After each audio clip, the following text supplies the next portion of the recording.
وسلم اللهم صل على سيدنا محمد وعلى آل سيدنا محمد وبارك وسلم اللهم صل على سيدنا محمد وعلى آل سيدنا محمد وبارك وسلم۔ محترم بزرگوں،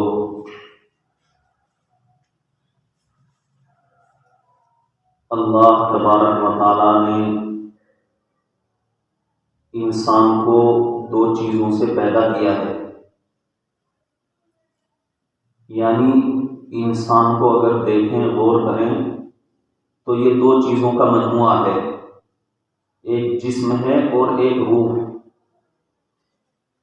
یہ جو ہمارا جسم ہے، بدن ہے، یہ مٹی سے پیدا ہوا ہے، زمین سے پیدا ہوا ہے، اور جو روح ہے وہ اللہ تبارک و تعالیٰ کے پاس سے آئی ہے، اوپر سے آئی ہے۔ چنانچہ ماں کے پیٹ میں بچے کا صرف جسم بنتا ہے، روح نہیں بنتی۔ ماں کے پیٹ میں بچے کا جسم بنتا ہے، اور اگر اس سے بھی پہلے غور کیا جائے تو ماں باپ دونوں کے اندر نطفہ منی پیدا ہوتا ہے۔ اگر اس میں آپ غور کریں تو وہ یہی زمین کی غذاؤں سے اور انہی ساگ سبزیوں سے اور اسی خوراک سے جو ہے نطفہ پیدا ہوتا ہے۔ انسان کھانا کھاتا ہے، پانی پیتا ہے، دوسری غذائیں کھاتا ہے، پھل سبزیاں وغیرہ کھاتا ہے، تو جسم کے اندر جب غذا پہنچتی ہے تو جسم کے اندر اسی غذا سے کئی ساری چیزیں بنتی ہیں۔ خون بھی بنتا ہے، اسی سے پیشاب پاخانہ بھی ہوتا ہے، اور اسی سے کہیں بلغم بنتا ہے، کہیں دوسری جسم کے اندر جتنی چیزیں ہیں وہ سب خوراک سے بنتی ہیں۔ انہی کے اندر نطفہ منی بھی ہے، وہ بھی اس خوراک سے بنتا ہے۔ تو پتہ چلا کہ یہ نطفہ جو بنا ہے وہ زمین کی چیزوں سے بنا ہے۔ پھر وہ نطفہ جب اپنی جگہ پر ٹھہرتا ہے تو پھر اسی سے اللہ تبارک و تعالیٰ اس جسم کو بناتے ہیں۔ تو گویا جسم بنا ہے نطفے سے، اور نطفہ بنا ہے انہی غذاؤں سے، اور غذائیں بنی ہیں، تیار ہوئی ہیں اسی زمین سے۔ ہوا، پانی، آگ، مٹی انہی چیزوں سے پیدا ہوئی ہیں۔ تو اگر بیچ میں سے واسطے نکالو تو یہ بات ظاہر ہوگی کہ ہمارا جسم یہ مٹی سے بنا ہے، زمین سے بنا ہے۔ تو بہرحال ماں کے پیٹ میں جو ہے بچے کی پیدائش اور اس کی تخلیق ہوتی ہے، تو وہ اس انداز پر کہ اللہ تبارک و تعالیٰ نطفہ منی سے جسم کو بناتے ہیں۔ جب جسم بن کر تیار ہو جاتا ہے، ایک وقت مقررہ آتا ہے، تو اللہ تبارک و تعالیٰ کی طرف سے اللہ کے حکم سے حضرت جبرائیل علیہ السلام اوپر سے آتے ہیں اور اس جسم کے اندر روح پھونک دیتے ہیں۔ جب اس جسم کے اندر روح پھونکتے ہیں تو وہ جسم زندہ ہو جاتا ہے، جی اٹھتا ہے، اس کے اندر حرکت پیدا ہو جاتی ہے۔ شروع سے حرکت نہیں ہوتی، لیکن جب روح پڑ جاتی ہے تو پھر اس کے اندر ہلچل پیدا ہو جاتی ہے، اس کے اندر حیات، زندگی کے آثار پیدا ہو جاتے ہیں۔ ماں بھی محسوس کرتی ہے۔ پھر جوں جوں وقت گزرتا جاتا ہے وہ بچہ پیٹ کے اندر گھومتا ہے، پھرتا ہے، اور ماں اس کو محسوس کرتی ہے۔ تو بہرحال ظاہر یہ ہوا کہ ہمارا جسم تو اس زمین سے بنا ہے، لیکن اس کے اندر جو روح ڈالی گئی ہے وہ روح اللہ کے پاس سے اوپر سے آئی ہے، اور اللہ تبارک و تعالیٰ نے اس جسم کو جس طرح زمین سے پیدا کیا ہے، اس کی خوراک اور اس کے بقا کا سامان بھی اللہ نے زمین ہی میں پیدا کیا ہے۔ اور روح چونکہ آسمان سے آئی ہے تو اللہ تعالیٰ نے روح کی غذا اور اس کی بقا کا سامان آسمان ہی سے بھیجا ہے۔ چنانچہ آپ دیکھیں، ہمارا یہ جسم ہے، بچہ پیدا ہو گیا، اب اس کو 100 طرح کی چیزیں چاہیے اپنی زندگی گزارنے کے لیے، پروان چڑھنے کے لیے، پرورش پانے کے لیے۔ کہیں اس کو کپڑا بھی چاہیے، اس کو دودھ چاہیے، غذا چاہیے، اس کو بستر چاہیے، یہ سب، اس کو مکان چاہیے، اس کو یہ ساری چیزیں، یہ سب جو ہے زمین کے اندر سے پیدا ہوتی ہیں۔ تو گویا جسم کو اللہ نے زمین سے پیدا کیا اور اس کی غذا بھی زمین ہی کے اندر پیدا کی۔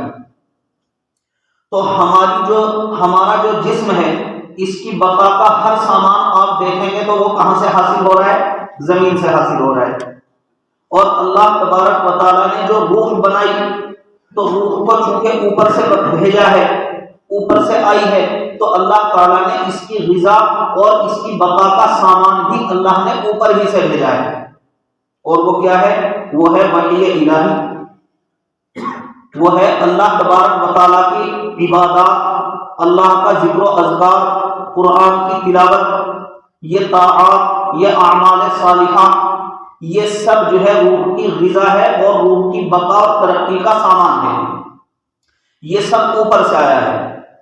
چنانچہ انبیاء علیہ السلام دنیا میں تشریف لائے اور اللہ تبارک و تعالیٰ نے ان کے اوپر وحی نازل کی اور بذریعہ وحی وہ تمام چیزیں عطا فرمائی جو کہ روح کی ترقی کے لیے، روح کی بقا کے لیے اور اس کی پرورش اور اس کی تربیت کے لیے ضروری تھی۔ چنانچہ آپ کو زمین سے روح کی غذا نہیں ملے گی، اگر روح کی غذا آپ کو چاہیے تو لہٰذا وہ کہاں سے ملے گی؟ وحی سے ملے گی۔ وہ اوپر سے اللہ تبارک و تعالیٰ نے اپنے انبیاء علیہ السلام پر نازل فرمائی، وہ انبیاء علیہ السلام کی تعلیمات میں ملے گی۔ جو کتابیں اللہ تعالیٰ نے اپنے انبیاء پر نازل فرمائی تو وہ غذا ان کتابوں کے اندر ملے گی۔ چنانچہ قرآن کریم سارا کا سارا روح کی غذا کا سامان ہے۔ تو اللہ تبارک و تعالیٰ نے جو اپنا ذکر دیا ہے، اپنی عبادات بتلائی ہیں اور قرآن کریم جیسی عظیم الشان کتاب ہم کو عنایت فرمائی ہے، تو یہ سب ہماری روح کی بقا کے لیے اور اس کی تربیت اور پرورش کے لیے دیا ہے۔ تو ہم لوگ آج ہم کیا پوری دنیا اگر دیکھیں تو ہر انسان صرف اپنے جسم کی غذا پر تو دھیان دے رہا ہے۔ ہر آدمی اس فکر کے اندر ہے کہ جسم کو کسی طرح کی کوئی کمی نہ لگے، اس کی خوراک، اس کی غذا، اس کا سامان اس کو ہر وقت کے اوپر مل جائے۔ ہر آدمی اس فکر میں ہے، اسی تگ و دو میں ہے اور اسی کوشش اور محنت میں لگا ہوا ہے۔ چنانچہ جسم بہت اچھے نظر آتے ہیں، چونکہ جسموں پر محنت ہو رہی ہے تو جسم تو بہت اچھے ہیں، ہم نے اپنے جسموں کو ہر طرح سے ٹھیک ٹھاک کر رکھا ہے، مگر روح کی طرف ہمارا دھیان اور روح کی طرف ہماری کوئی توجہ نہیں ہے۔ اس لیے کہ انسان دو چیزوں کا مرکب ہے، ان دو چیزوں سے مل کر بنا ہے، جسم اور روح سے۔ اور جسم تو ایک عارضی چیز ہے مگر روح تو ہمیشہ ہمیشہ رہنے والی ہے، اس کو تو موت بھی نہیں آئے گی۔ تو ہم نے ختم ہونے والے، فنا ہونے والے جسم کے اوپر تو توجہ دی ہے، اس کو تو اس کی ہر غذا پہنچائی اور اس کے بارے میں ہر طرح کا فکر کیا، مگر روح کی غذا کے بارے میں کہ روح کو بھی اس کی غذا ملے، اس کی پرورش، اس کی تربیت ہو، اس کو ترقی حاصل ہو، اس کے بارے میں ہم نے کوئی فکر نہیں کیا۔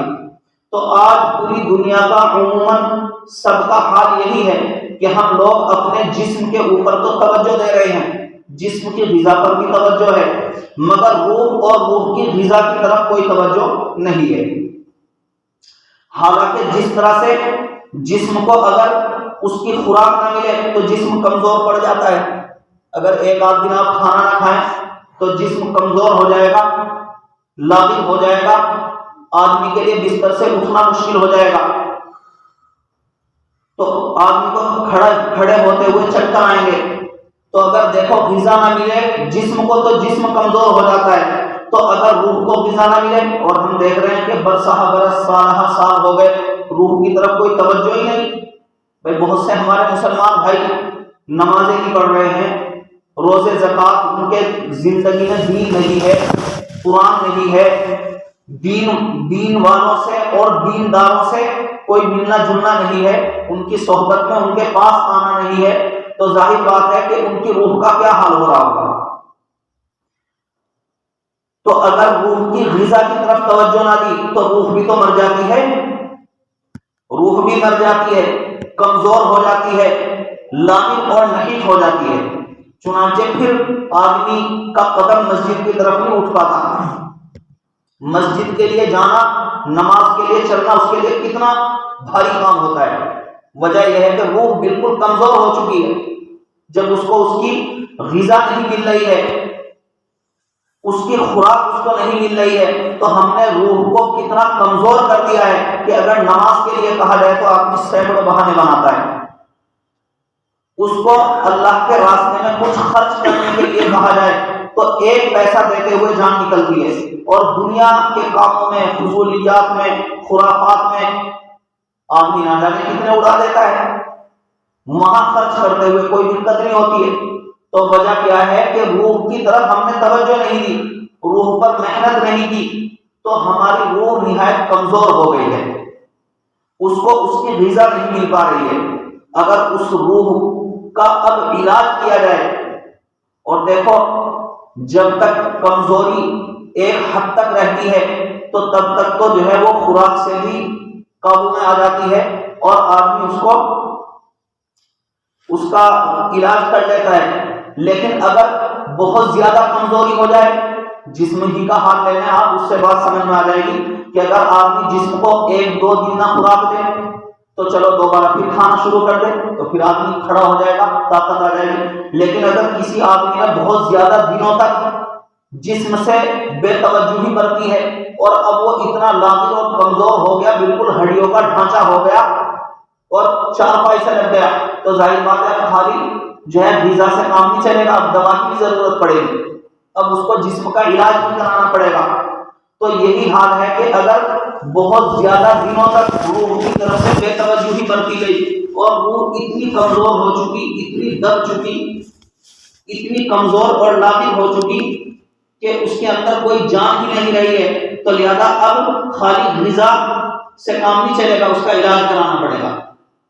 اور جس طرح جسم کا علاج کرنے کے لیے ڈاکٹر ہوتے ہیں، طبیب ہوتے ہیں، حکیم ہوتے ہیں، جہاں جسموں کا علاج ہوتا ہے تو وہ اس کا علاج کرتے ہیں تو آدمی کو صحت مل جاتی ہے، شفا حاصل ہو جاتی ہے آدمی ان کے بتانے کے مطابق۔ تو حکیم ڈاکٹر لوگ علاج کرتے ہیں، دوا دیتے ہیں، پرہیز بتاتے ہیں، آدمی دوائی استعمال کرتا ہے، پرہیز کرتا ہے تو الحمدللہ آہستہ آہستہ شفا مل جاتی ہے۔ تو ایسے ہی روح کا علاج کرنے والے بھی لوگ بھی الگ سے ہوتے ہیں، اور ان کو روحانی معالجین ان کو کہا جاتا ہے، وہ اللہ والے ہوتے ہیں، اولیاء اللہ ہوتے ہیں جو روح کا علاج کرتے ہیں۔ اب وہ دیکھتے ہیں کہ یہ روح جو ہے اس کو کس درجے کی بیماری ہے، پھر اسی کے مطابق وہ لوگ علاج کرتے ہیں۔ بہرحال وہ ان کا فن ہے، ان کا میدان ہے، تو وہ اس کے مناسب جو ہے علاج تجویز کرتے ہیں۔ تو بہرحال ہم لوگ اپنے جسموں کی طرف تو دھیان اور توجہ دیتے ہیں مگر روح کی طرف توجہ نہیں دیتے، اس لیے ہماری روح نہایت کمزور ہو چکی ہے۔ یہی وجہ ہے کہ دین پر عمل کرنا ہمارے لیے بڑا مشکل ہوتا ہے۔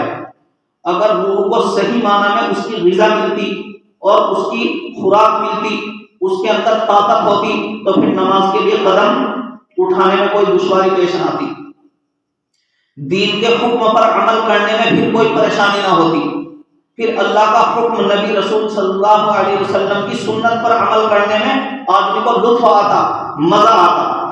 اللہ والوں کا کیا حال ہوتا ہے کہ نماز کے لیے اس طرح سے سجدے سنورتے ہیں جیسے کوئی دلہا ہو۔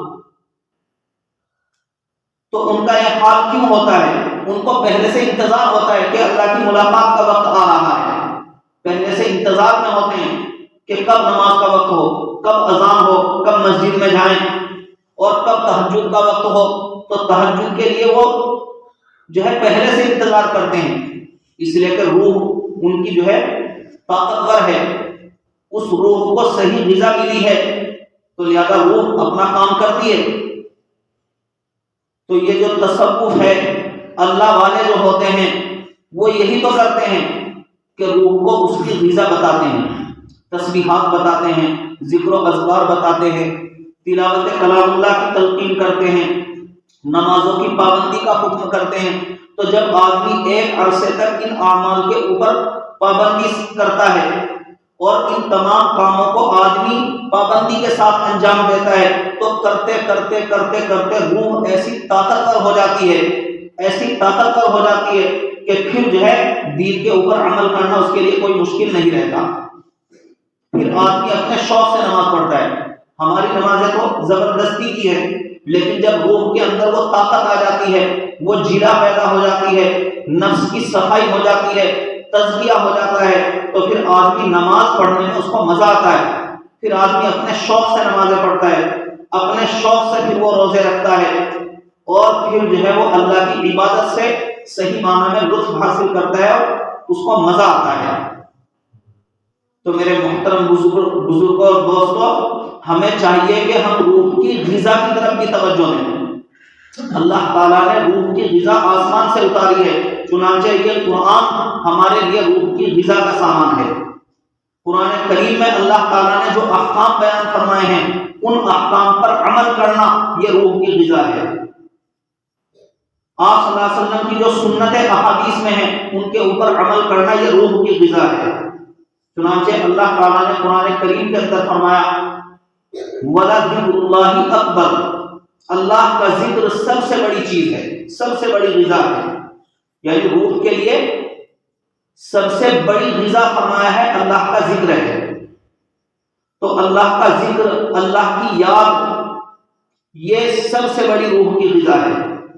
اور جتنی بھی باقی عبادات ہیں، اللہ کے ذکر کے علاوہ باقی جتنی عبادات ہیں، وہ تمام عبادات بھی تبھی اللہ کے یہاں معتبر ہیں جبکہ ان کے اندر اللہ کا ذکر ہو. مثلا نماز بھی کو لے لو، جو کہ تمام عبادات میں سب سے اہم عبادت ہے.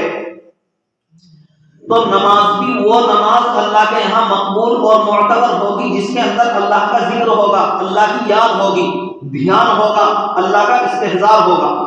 چنانچہ قرآن میں اللہ تعالیٰ فرماتے ہیں وَأَقِمِ الصَّلَاةَ لِذِكْرِي، کہ نماز قائم کیجئے میری یاد کے لیے. تو پتہ چلا کہ نماز اللہ کی یاد کے لیے ہے. اگر آدمی نماز پڑھ رہا ہے مگر یاد کچھ اور کر رہا ہے، اپنی دکان کو یاد کر رہا ہے، اپنے کاروبار کو یاد کر رہا ہے، اپنے بیوی بچوں میں گم ہے، تو پھر وہ نماز کیا نماز ہے؟ نماز تو وہ ہے جس میں اللہ کی یاد ہو. تو پتہ چلا کہ ہر عبادت اللہ کے ذکر سے سجدی ہے. اللہ کا ذکر اس کے اندر جس درجے کا ہوگا، لہذا اللہ کے یہاں وہ عبادت اتنی ہی مقبول ہوگی، وہ عبادت اتنی ہی محبوب ہوگی. چنانچہ جس عبادت کو چاہیں آپ لے لیں. روزہ ہے، آدمی اللہ کے لیے روزہ رکھتا ہے، اللہ کی یاد کے لیے، اپنے اللہ کی محبت میں آدمی صبح سے شام تک بھوکا رہتا ہے، تو لہذا وہ روزہ ہے، بہت بڑی عبادت ہے.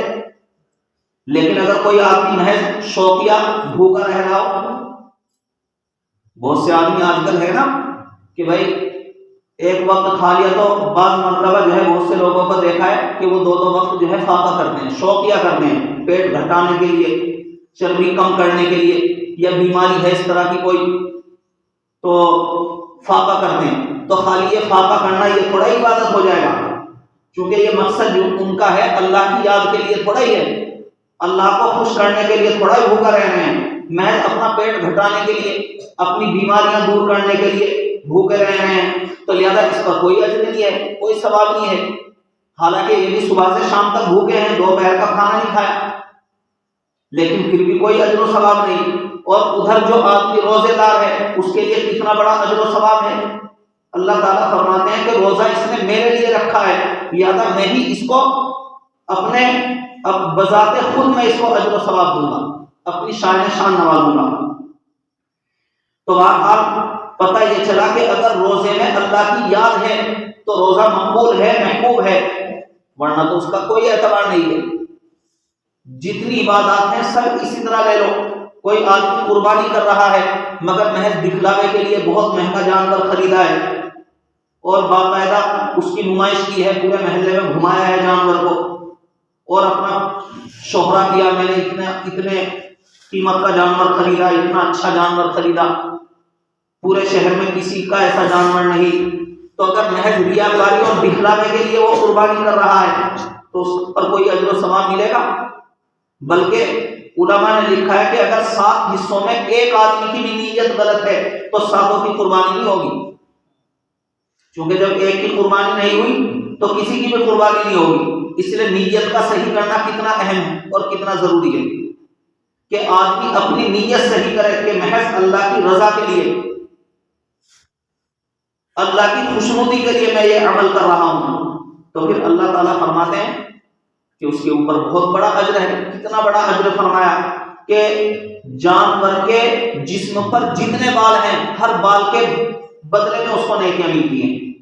سوچئے ایک بکرے کے جسم پر کتنے بال ہوں گے، بھائی کوئی گن سکتا ہے؟ تو اتنی نیکیاں اس کو ملیں گی۔ آدمی حج کرتا ہے، کتنی بڑی اہم عبادت ہے، لیکن اگر ریاکاری مقصود ہے، محض تفریح کے لیے حج پر چلا گیا، اللہ نے پیسہ دیا چلو گھوم آؤں، یا حاجی کہلوانے کے لیے، آج کل تو بہت سے لوگ یہ بھی تو کہ حج کر کے آتے ہیں اور پھر اپنے کو حاجی کہلوانا شروع کر دیں، باقاعدہ خود اپنا نام بتاتے ہیں کہ لکھو جی حاجی فلاں۔ تو یہ کیا ہے؟ یہ ریاکاری جو ہے بھائی، پھر تو حج کیا، پھر تو جو آدمی 5 وقت نماز پڑھ رہا ہے تو لہذا اسے بھی اپنے نام کے ساتھ نمازی لکھنا چاہیے۔ تو بہرحال مطلب یہ ہے کہ ہر عبادت اللہ کے ذکر اور اللہ کی یاد ہی سے عبادت بنتی ہے۔ اگر اس کے اندر سے اللہ کی یاد کو نکال لیا جائے تو پھر وہ کچھ نہیں ہے، محض ورزش ہے۔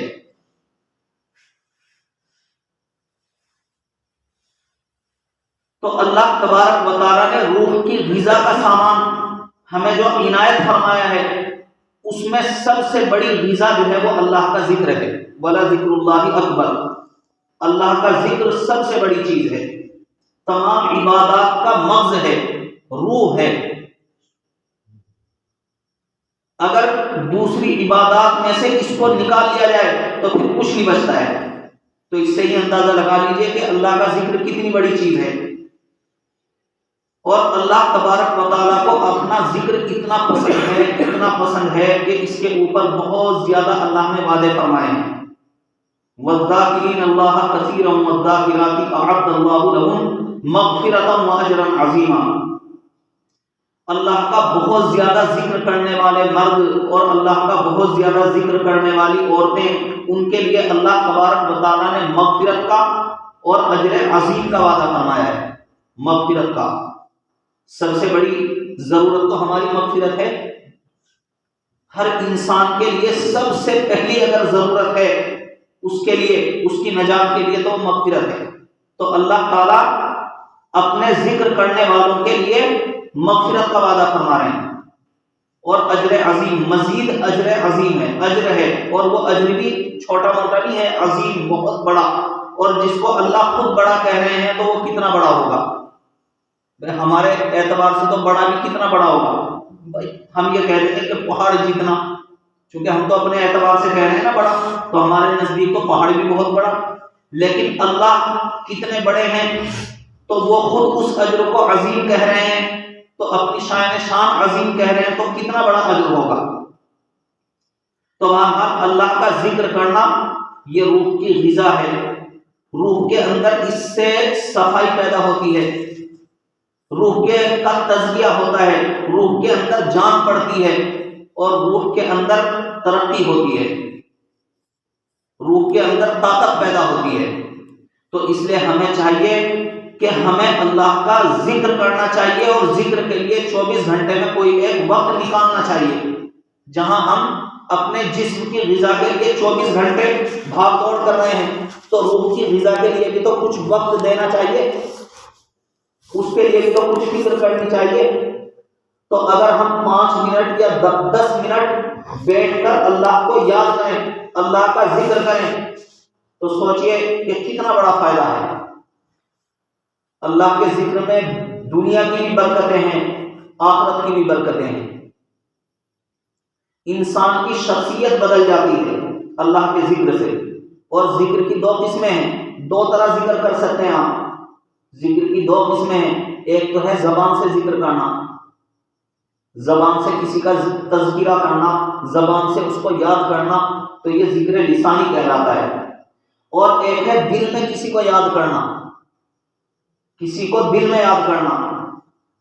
بھائی بہت سی مرتبہ آدمی کو کسی سے محبت ہوتی ہے، تو آدمی کام کر رہا ہے، دکان پر بھی بیٹھا ہے، کھانا بھی یہ کر رہا ہے، سب کچھ کر رہا ہے، لیکن دل میں، بھائی دل تو اسی کی طرف لگا ہوا ہے، تو یہ ہے دل سے یاد کرنا۔ تو اس کو کہتے ہیں ذکر قلبی۔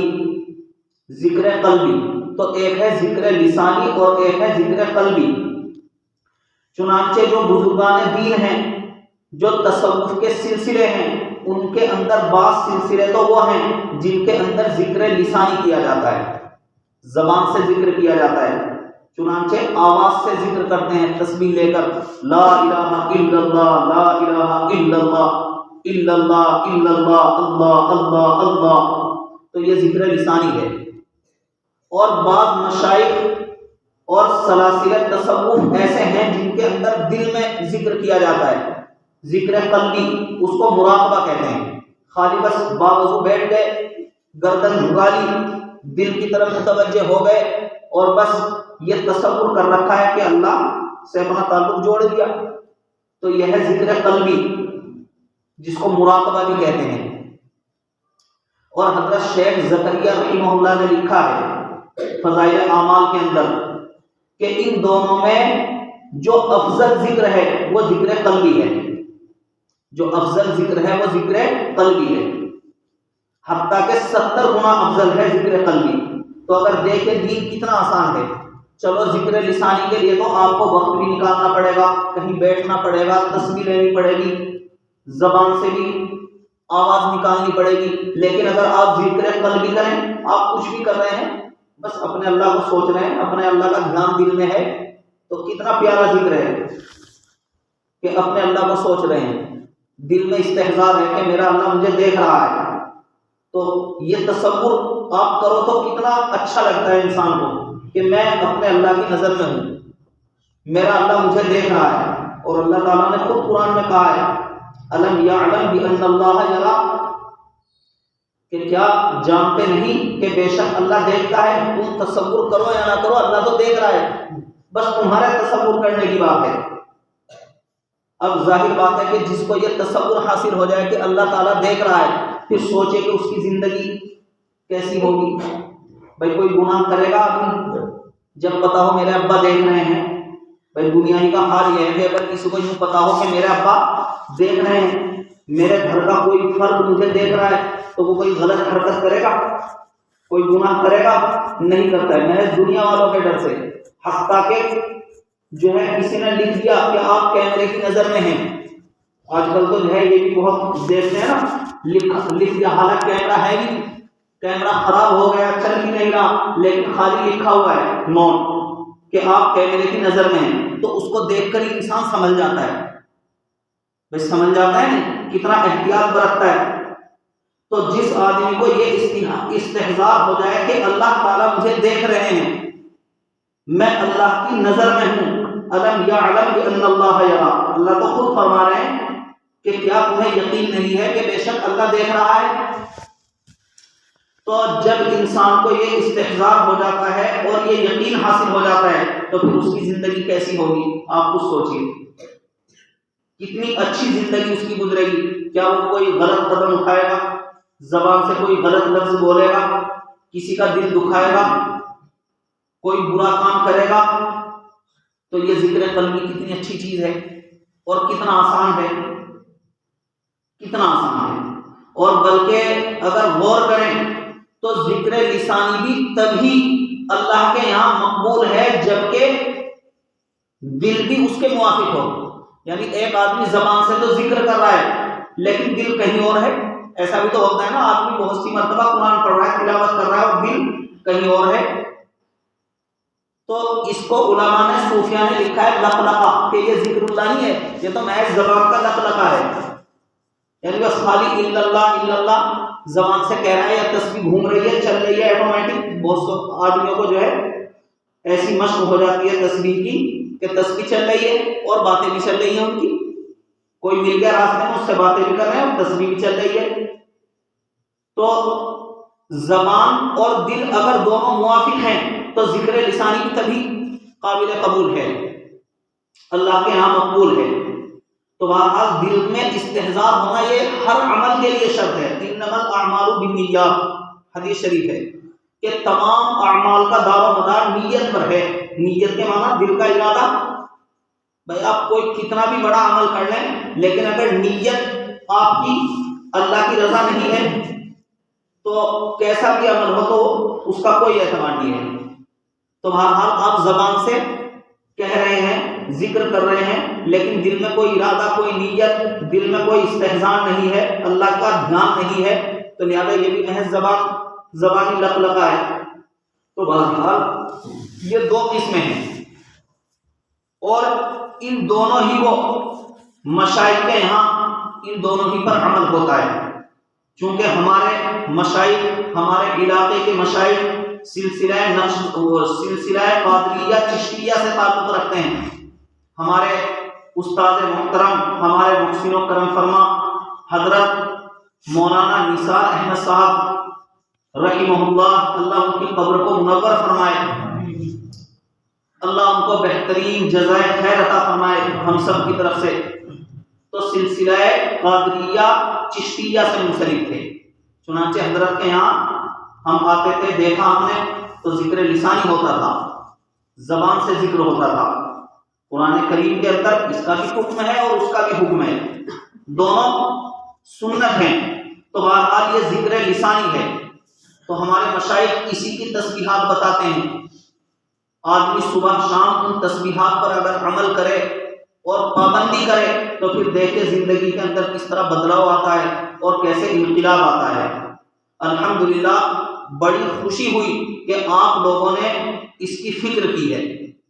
بھائی سب لوگ جو ہے جسموں کی فکر میں لگے ہوئے ہیں، مگر الحمدللہ خوشی ہے کہ آپ لوگوں نے روح کی غذا کی بھی فکر کی، اور اہل مساجد نے، اہل محلہ نے، اور آپ کے جو امام صاحب ہیں، بہرحال ان کی بھی محنت ہے، ان کی فکر ہے کہ انہوں نے توجہ دلائی. تو بہرحال آپ حضرات نے فکر کی کہ یہاں مہینے میں ایک مرتبہ ذکر کی مجلس ہو، تو یہ بہت مبارک ہے. اللہ تبارک و تعالیٰ آپ حضرات کو اقامت کے ساتھ اس پر عمل کی توفیق عطا فرمائے. جہاں اللہ کا ذکر ہوتا ہے وہاں اللہ کی رحمتوں کا نزول ہوتا ہے. تو سوچئے جب یہاں اللہ کا ذکر ہوگا، مجلس ہوگی، تو اس بستی پر، اہل محلہ پر، یہاں کے رہنے والوں پر اللہ کی رحمتیں نازل ہوں گی. اور جہاں اللہ کی رحمت نازل ہوتی ہے وہاں سے پریشانیاں دور ہوتی ہیں، وہاں سے دلوں سے اختلاف اور رنجشیں ختم ہوتی ہیں، آفات نہ جانے کتنی طرح کی بلیات ختم ہو جاتی ہیں جہاں اللہ کا ذکر ہوتا ہے. تو اس لیے ان ذکر اللہ کی مجلسوں کا قائم ہونا یہ بہت ضروری ہے، بہت اہم ہے. آج روح کو غذا کی بہت زیادہ ضرورت ہے. ہماری روحیں بگڑی پڑی ہوئی ہیں، زنگ لگا ہوا ہے، اور ذکر اللہ سے ہی اس زنگ کو دور کیا جا سکتا ہے. جب وہ زنگ دور ہوگا، دل کے اندر چمک آئے گی، اس کے اندر قوت پیدا ہوگی، تو پھر دین کے اوپر کھڑا ہونا ہمارے لیے آسان ہوگا، اور پھر سارے دین کے اوپر عمل کرنا آسان ہوگا. پھر صحیح معنی میں ہم سچے اور پکے مسلمان کہلانے کے حقدار ہوں گے.